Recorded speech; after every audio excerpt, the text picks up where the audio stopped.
Почитувани гледачи, добро вечер и добро дојдовте во најновото издание на Проверитас. Во последниве неколку години се почесто сме сведоци на екстремни временски појави, топлотни бранови, порани дождови и се посилни невремиња. Времето се менува, таков беше 21 јули, кога делови од Македонија ги зафати ураган кој предизвика материјални штетни проблеми во сообраќајот и тековно живење. Токму затоа вечерва разговараме со човекот кој што стои на чело на институцијата задолжена за следење на временските и климатските процеси во Македонија. Ке зборуваме за тоа како се прогнозираат екстремните временски појави, колку денешната технологија овозможува на времени и прецизни предупредувања, дали климатските промени веќе ја менуваат нашата реалност и што можеме да очекуваме во иднина. Наш гостин е директорот на управата за хидрометеоролошки работи Игор Лазаровски. Игор, добре дојде и добро вечер во Проверитас. Добро вечер, благодарам на поканата. Ти благодараме те што успеа да одвоиш време и да поразговараме на оваа тема која што е многу актуелна за сите наши граѓани. Ако по нешто сме вака познати, нели ние сме добри прогнозери кој можеме во фудбал и на временските прилики во Македонија, нели сите кажуваат ме боли грбот, па ќе се смени времето и така натаму. Една каква виза на она што стручно ќе го разговараме вечер. За почеток да говориме за нешто што е многу актуелно, кое што нели ги ја вознемири целата македонска јавност. За почеток можеме ли накратко да ни раскажеш што точно се случи на 21 јули во Македонија? Како што знаеме, УХМР извести дека станува збор за метеоролошка појава која што може да се квалификува во категоријата на ураган. Дали Македонија преживеа ураган на 21? Па на 21 скоро сите метеоролошки станици автоматски на УХМР забележа висока брзина на ветер. За гледачите да појасниме, се што е над 62 км на час, тоа е веќе елементарна непогода и сите што имаат осигурувано некој имот може да побараат штета од осигурителните компании. Над 62 км. Над 62 км на час. Меѓутоа нас не се случи на 21 измерена брзина дури од 134 км на час во Штип. Во Скопје на Зајчев рид имавме 130 км на час. И исто така и во Струмица, во Ново село, автоматската метеоролошка станица измери брзина од 130 км на час и овие брзини може да се карактеризираат како оркан, ураган. Во Ацамбегово имавме 113 км на час, тоа се третира како орканска олуја. Кочани, Радовиш, Штетово, Кратово, Виница, Црешево имавме силна олуја со брзини од 88 до 97 км на час. Тополчани, Кавадарци, Ѓуриште имавме од 80 до 85 км на час и над 62 км на час имавме во Прилеп, Дојран, Јасен, Пожар, Валандово, Гевгелијас, Скопје, Газибава, Струмица, Градско, олуен ветер.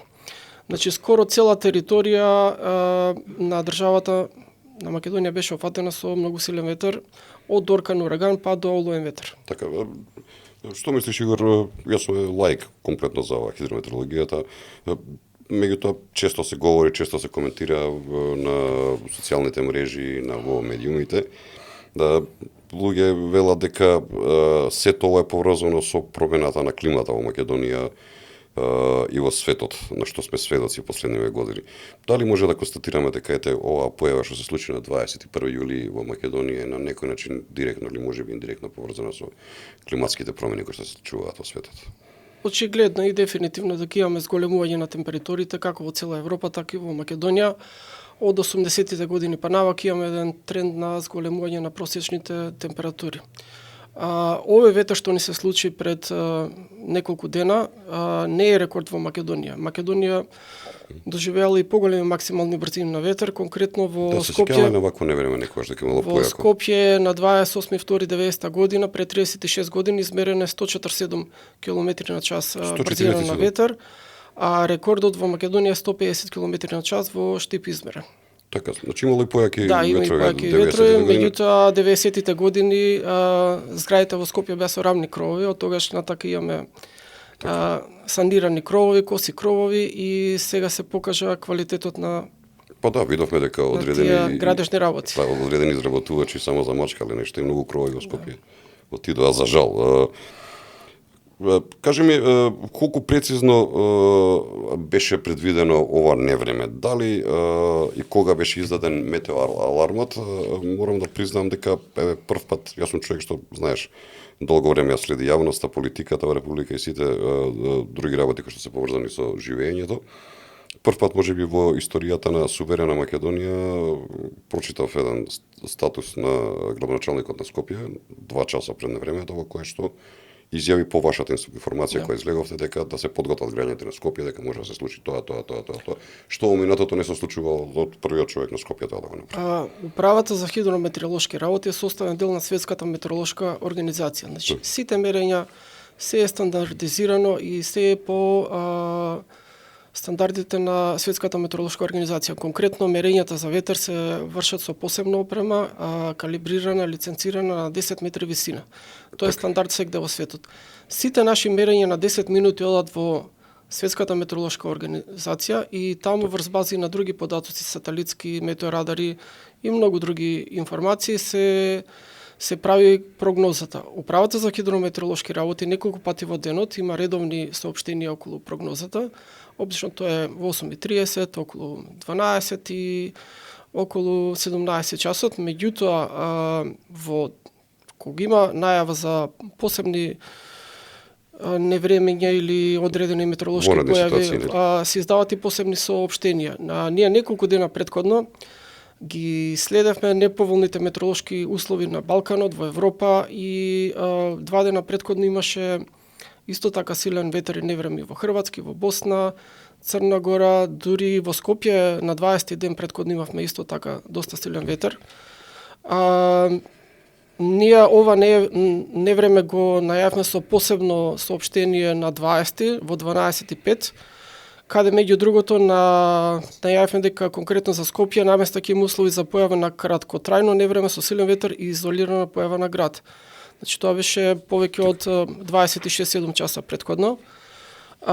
Исто така и во редовната прогноза што ни е на 27 во 12:09 минути, исто така имавме најавено дека можно е во Македонија и во Скопје дека ќе има повремено засилен ветер од северозападна правец до доста силен. Меѓутоа на 21.7 во 13:43 ние имавме веќе издаден метеоаларм. Тоа е дел од европскиот метеоаларм и таму веќе најавме дека ќе има силен ветер, грмежи појава на град и офатени беа и регионите. Ова метеоалармот е составен дел од европската мрежа и таму може да се види на цел Балкан и цела Европа каде има одредена загрозеност. Целиот тој ден бевме во комуникација и со ЦУК и со ДЗС и го следевме ветерот, меѓу другото и преку нашите метеорадари. Имаме Македонија може да се горди со тоа што има 2 функционални исправни метеорадари. Така. Едниот се наоѓа во Ѓуриште Свети Николе, другиот во Тополчан и Прилепско. Тоа е посебен систем нешто метеорадар. Тоа е специјална опрема, многу скапа и многу тешко за одржување. Конкретно Албанија, Косово, Црна Гора, Босна Република Српска немаат ваква опрема. Ние веќе со оваа наша опрема која е комплетно дигитализирана, сервисирана, модернизирана, веќе ја покриваме цела Албанија, цела Косово. Дометот на овие метеорадари е 250 километри. Така, значи сме можеби да се каже едно од најопремените во регионов отприлика. Значи, со оваа опрема може да се следат облаците конкретно, која висина се, колку вода содржи во нив, дали има услови за град, дали се создава облак за град, каде врне град, каде врне дожд, каде врне силен дожд. И ја следиме и движењето на облаците и конкретно кај нас на нашиот Facebook профил, меѓу другото, за да бидеме поблиску до граѓаните, ги објавуваме редовно овие слики од метеорадарите со краток опис каков е облакот, каде се движи, кои населени места или територии се загрозени од државата. Така, ја секој случај морам да ја пофалам, имате многу добро квалитетна страна на Facebook, официјалната страна на вашата институција, каде што се многу меродавни информациите кои што се користат и морам да признаме добра и квалитетна и достапна на секого и секој може да свати што пишува на неа. Нашите информации се неколку пати во денот се доставуваат буквално до сите медиуми, до сите државни институции кои се засегнати. Тука се најбитните ЦУК, ДЗС, владата, град Скопје, локалните комунални предпријатија. Меѓутоа преку МИА може да ги преземат бесплатно и сите медиуми, а исто така може да се преземат податоците од нашиот сајт. УХМР и Агрометео исто така. Игор, ајде да малце глобално поразговараме на оваа тема, секогаш интересна, нели, како што кажав и на почетокот на емисијата, нешто што луѓето ги интересира овде во Македонија. Значи, еве да се вратиме конкретно што се случи во Шпанија од 2024 година. Тогаш, според она што ги имав како информации, се случил некој специфичен метеоролошки феномен, попознат како Даната, како го крстиле, нели, кој предизвикал катастрофални поплави, особено во областа на Валенсија. Вела дека за неколку часа наврнаа екстремни количини дожд, реките се излеале, биле поплавени населените места, загинаа повеќе од 200 луѓе. Слично нешто и во Србија се случи, колку што се сеќавам. Да. Дали му 2016. дали му овој феномен можеме да го споредиме со она што се случи кај нас, говорам пред сезона, што се случи, нели, и на 21. меѓутоа она што се случи во Стајковци пред 10 години. По сите анализи на Светската метеоролошка организација, за жал вакви невремења може да очекуваме многу почисто.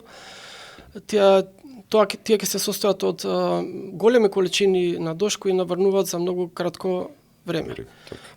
Тоа е основниот проблем. Доколку дождот врне полека и има време зимјата да го абсорбира таа количина на врнежи, тогаш немаме толку голема опасност. Меѓутоа, конкретно и во Шпанија, и во Србија, во Стајковци имавме забележено појави кога за многу кратко време на многу мало подрачје наврнуваат екстремни количини на дожд. Конкретно во Стајковци ние имавме 2016 година на 6 август измерени на некои метеоролошки станици, тука може да ги спомнем, Зајчеврид, Газибаба, Трешево, и над 94 мм вода на метар квадрат. Значи тоа за гледачите да поедноставиме, тоа е од нивото на земјата па до 1 метар висина да наврне за 1 час. Цела река практично. И особено кога станува збор за некои закосени подрачја, таа вода се слива и таа вода е многу повисока. Меѓутоа во Шпанија имавме многу пострашна работа. Таму за 1 час наврна 185 мм. Тоа е скоро 2 метра вода висина. Дупло повеќе од Стајковци. Па неколку пати повеќе. Таму имаше огромна количина жртви. Јас во тој момент се случи да бидам заедно со директорот на Управата за хидрометеоролошки работи. Имавме набука во Светската метеоролошка организација во Женева и човекот кажа, ние сето тоа го предвидовме, имавме најави, меѓутоа на толкава количина вода сите се немоќни. Што и да се преземе во моментов е веќе доцна. Затоа треба да извлечеме поуки од сите овие работи, значи и од плавата во Стајковци и од сите овие невремења, дека треба превентивно да се делува, да се расчистуваат тие канали, речни колита, да се прошумува, за да во случај на вакво невреме да имаме што е можно помала штета до луѓето и имотот. Така, она што е најбитно според мене е начинот на кој што треба, нели, граѓаните да бидат информирани од овие случувања, нели, временски промени. На кој начин ги предупредувате граѓаните кога очекувате вакви услови? Дали сметате дека треба посебен систем да има за рано предупредување во соработка, да речеме, со ЦУК и да се дали постои законска основа која го регулира ваквиот систем на предупредување? Говорам за, нели, испраќање, да речеме, на СМС пораки на неколку часа пред да се случи тоа до граѓаните, до јавноста, до сите останати работи. Целта на Управата за хидрометеоролошки работи е што е можно порано и навремено и точно да го информираме целокупната држава. Борбата со сите овие нови технологии, сателити, метеорадари, автоматски метеоролошки станици, автоматски хидролошки станици, да имаме што е можно поточна информација, таа информација да е јавно достапна до сите и да може да се обработи од сите овие метеоролошки модели за да може да се предвиди вакво невреме.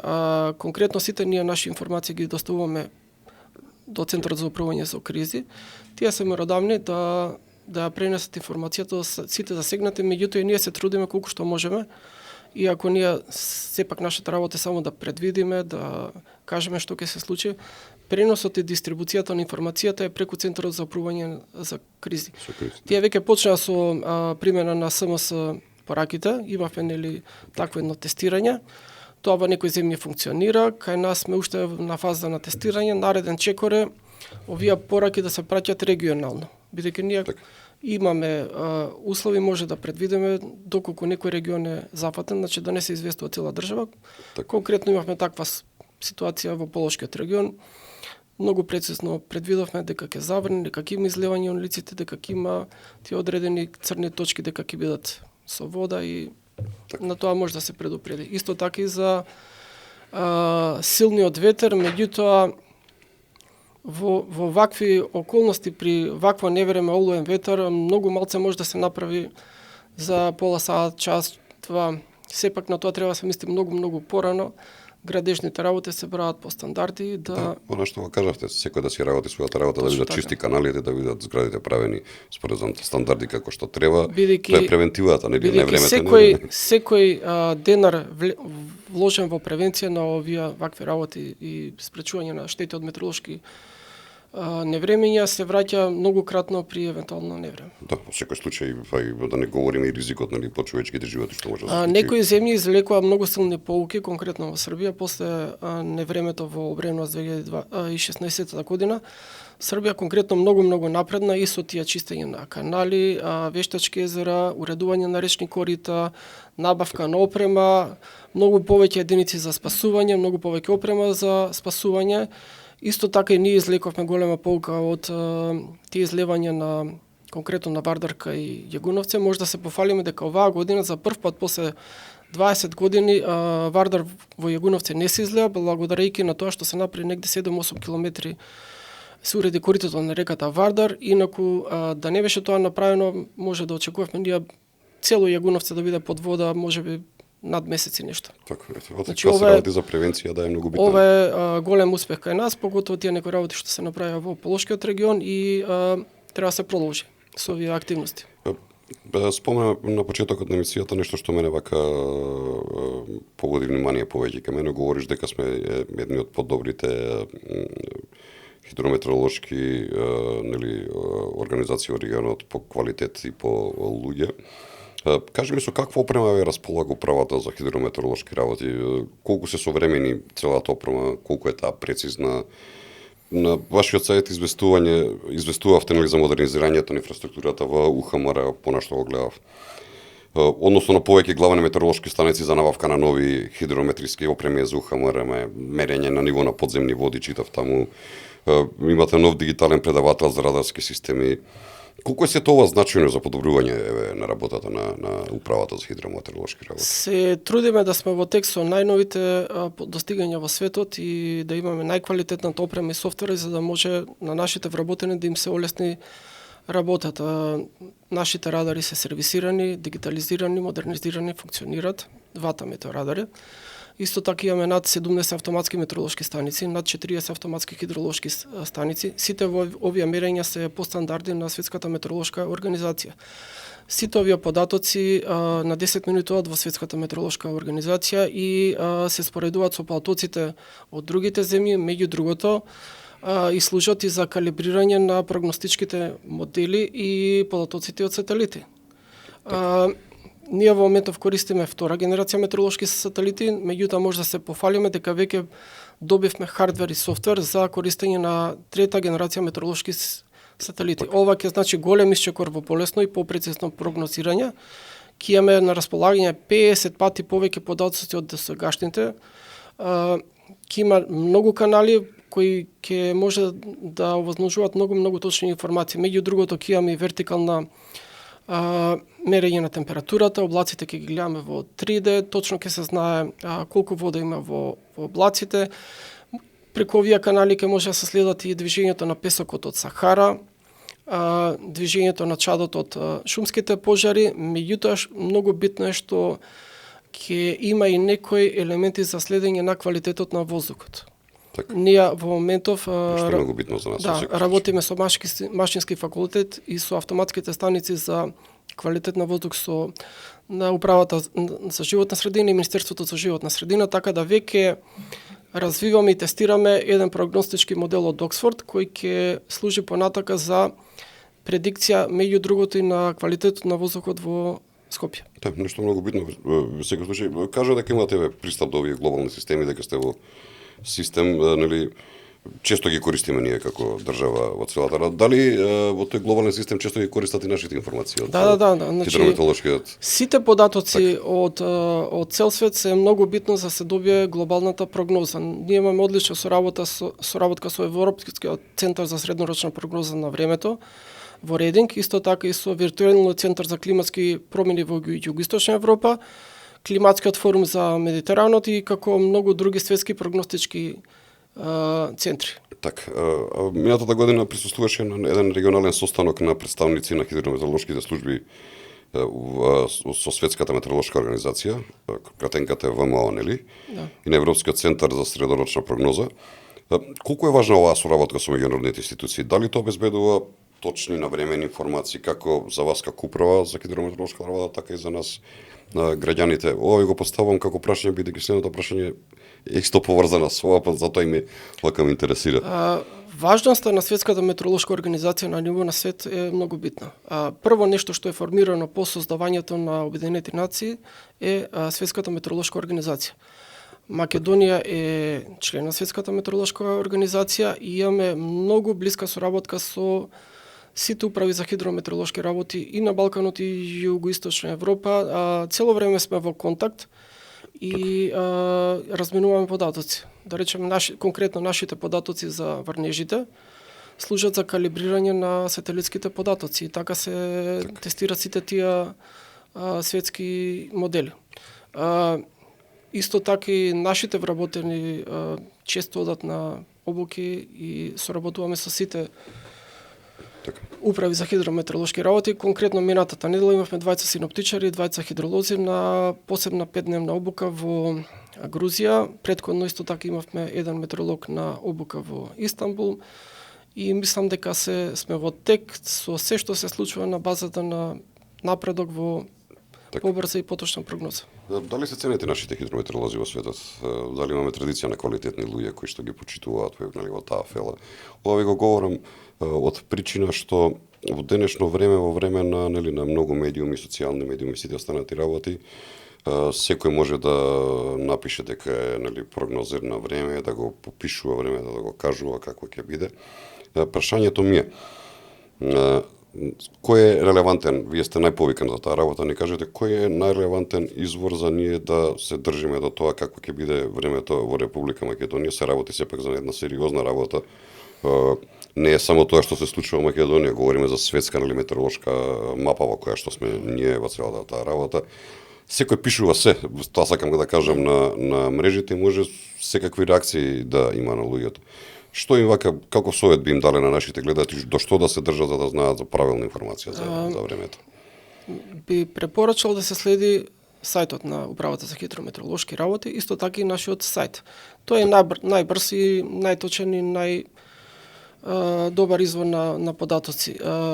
Врз база на податоците од Светската метеоролошка организација постојат и други сервиси кои даваат прогноза. Значи, тука се и Google, и Yahoo, и многу други кои... Ама говорам, лаици луѓе се прогласат самија за метеоролог и пишува на Facebook. За жал, постојат во државата и сензационалисти кои објавуваат некои податоци, нешто ќе прочитаат во Хрватска, нешто во Босна, нешто ќе склопат, нешто ќе пренесат. Тие луѓе само сакат лајкови, читаност и не ги интересира ништо друго. Тоа е тоа. Еве и сега може да видевме пред 21-ви некои од тие само наречени или само прогласени, дали има некаква најава. За жал, ја баш ги следам и тие само наречени прогнозери, немаше такво нешто. Па колку пати успеале со своите лажни информации практично и одредени работи да од секојдневијата да им го скусат на луѓето кои ги следеле, ги гледале. Едно што ми е вака, што секако кај мене буди посебно внимание, Игор, е тоа, на кратко може ли да им објасниме на граѓаните зошто е важна хидрологијата како наука, не само во овие ситуации кои што се случуваат, овие невремења, говорам за општото живење на човештвото, од земјоделие, транспорт, говорам авионски транспорт, сите останати работи кои што се на некој начин се поврзани со времето. Колку е битно, што мислиш, колку е битно како наука оваа работа во денешниот начин на живење во едно динамично време каде што нели Се повеќе и повеќе ова е битно, може да слободно да кажеме дека над 95% индустријата и целокупното живење ни е поврзано со прогнозата. Точната прогноза во индустријата и во бизнисот спасува пари. Значи, кога ние точно знаеме што како се случува, може да ги планираме активностите. Исто така и нашето слободно време може да го планираме врз база на прогнозата. Ние имаме и посебен агрометео сајт, каде што имаме автоматски метеоролошки станици прилагодени за земјоделието и таму даваме исто така податоци. Тие се само за земјоделие, така? Посебно, значи, за земјоделието, каде што може да дадеме препораки дали се полева, дали имаме појава од некоја најава за појава на некои болести и конкретно со што може да се третира.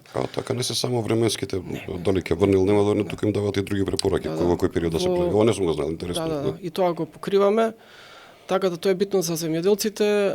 Наредна чекорна надградба на овој систем на агрометео ќе ни биде покрај предикција на болести, ќе биде предикција на штетници, инсекти. Така. Дали во наредниот период некако брзо не поминува време, можам да признам, Игор, ама интересен е, динамичен е разговорот.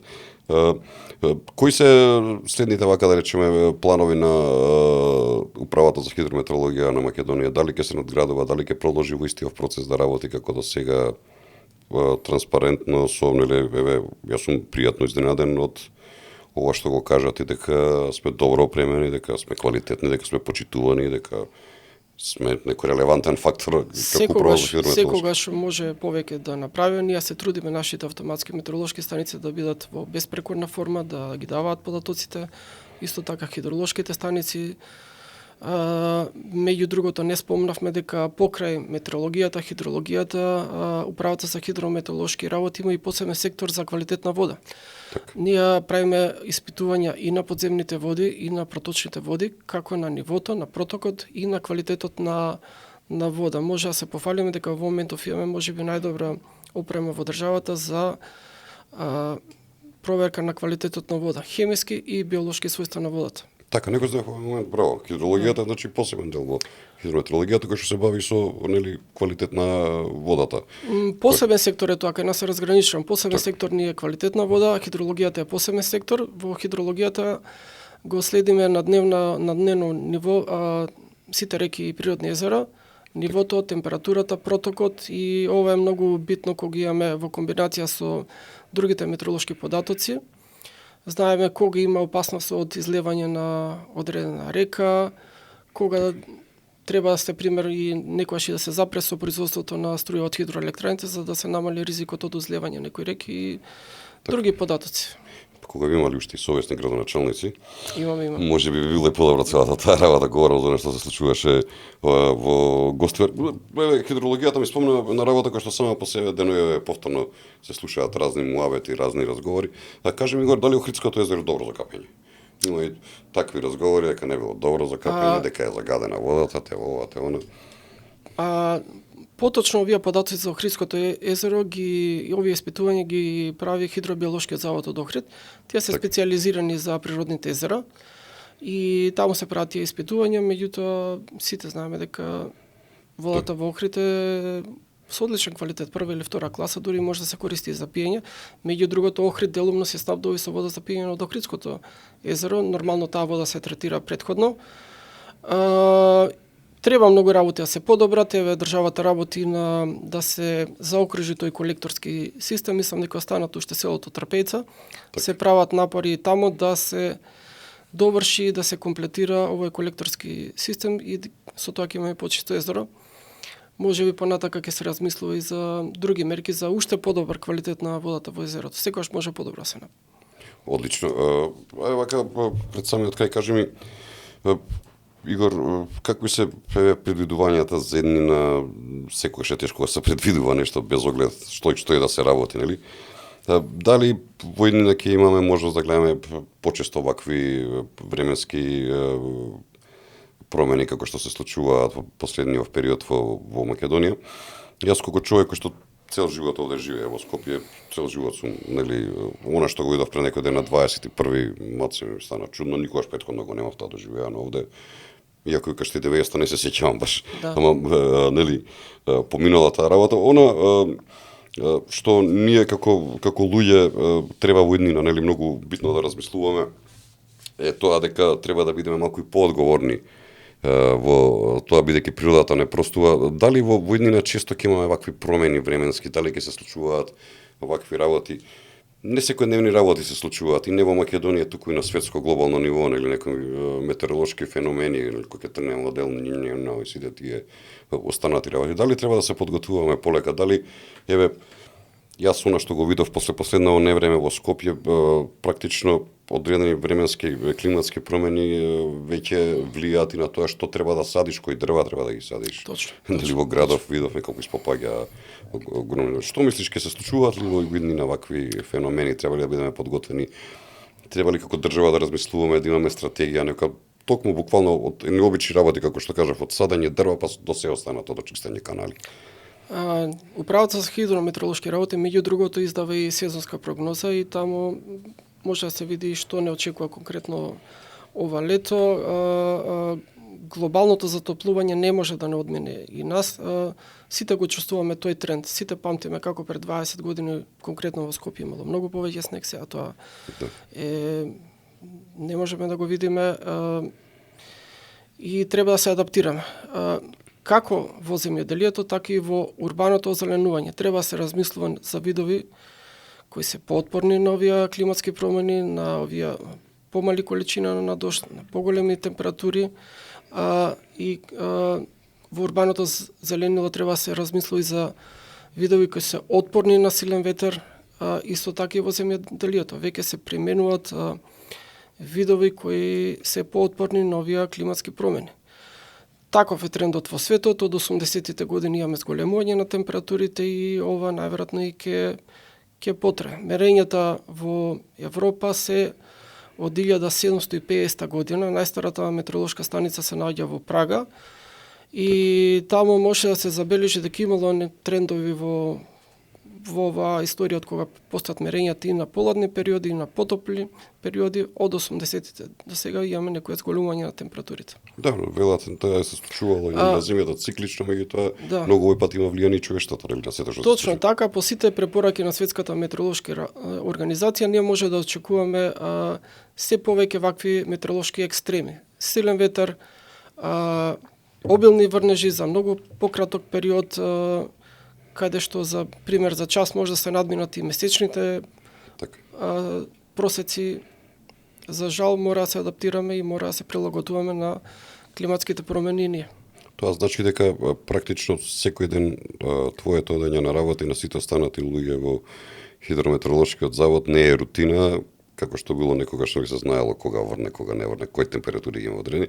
Вие одите практично на работа и не знаете што ќе се случи дента. Сега хипотетички можеби 2 дена претходно или сите тие останати работи. Како е, прашањето беше, како е чувството да се знае информацијата пред сите, а кога не е вака добра информацијата поврзана со времето? Дали создава стрес, дали создава нервоза?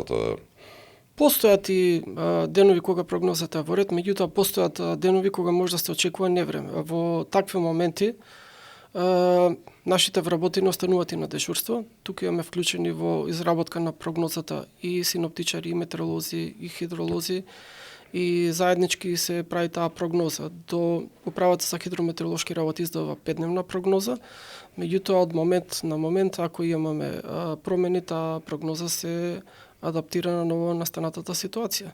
Се следи. Цела Европа, цел свет се користат прогностички модели, сателитски податоци. Преку Управата за хидрометеоролошки работи, сателитски податоци добива од метеоролошките сателити и Центарот за управување со кризи, цивилната воздушна пловидба, нашите податоци од некои автоматски метеоролошки станици, како одат во Светската метеоролошка, исто така одат и во софтверите на Центарот за управување со кризи, таму има посебни прогностички модели околу шумските пожари. Значи, дали има опасност од појава и како би се движел тој новонастанат шумски пожар. Тоа е нешто што и кај нас често пати знае да се случи. Значи, сакаш да кажеш дека не постои простор за импровизација, се работи исклучиво по одредена методологија, со одредена технологија која што Нели си го држи тоа, нема простор на импровизација, нема простор. Работиме по стандарди на Светската метеоролошка организација, нашите мерења се валидни и единствено признати од научните институции, осигурителните компании, значи сите наши мерења се вршат строго со опрема која е калибрирана и по стандарди на Светската метеоролошка организација со цел во цел свет да имаме идентични и точни мерења. Така, одлично. Ни помина некако многу брзо времето. Мене ми е драго што е во овој летен период успеавме да те украдеме на повеќе од половина час да бидеш гостин во студиото на Проверитас, каде што се надевам вечера споделивме многу интересни информации за глеѓаните. Реков, ние сме интересен народ, сите сме и спортски коментатори, прогнозери на време, нели кога ќе дојде. Но убаво да се чујате вакви работи. Јас во моje име, во името на екипата на Проверитас, на тебе и на сите твои вработени би сакал да им посакам мирно лето, со што помалку вакви информации кои што се поврзани со одредени временски непогоди. Да продолжите онака како што е, да се надградувате и што помалку да имате информации кои што нели означуваат на времење слични работи овде. Благодарам на поканата, ми беше задоволство. На сите граѓани на Македонија посакуваме мирно и топло лето, без вакви метеоролошки аномалии и невремења. Благодарам, Игор. Уште еднаш, почитувани гледачи, тука негде завршува и ова издание на емисијата Проверитас, а тука негде завршува и нашата втора сезона од серијата на Проверитас. Ви посакувам убави летни денови, посакувам пред се, ви го честитам големиот празник 2 август, по мала пауза, повторно се гледаме во третото издание. До тогаш пријатно. Останете поврзани со нас на Facebook, Instagram, YouTube и на нашата веб страница proveritas.mk.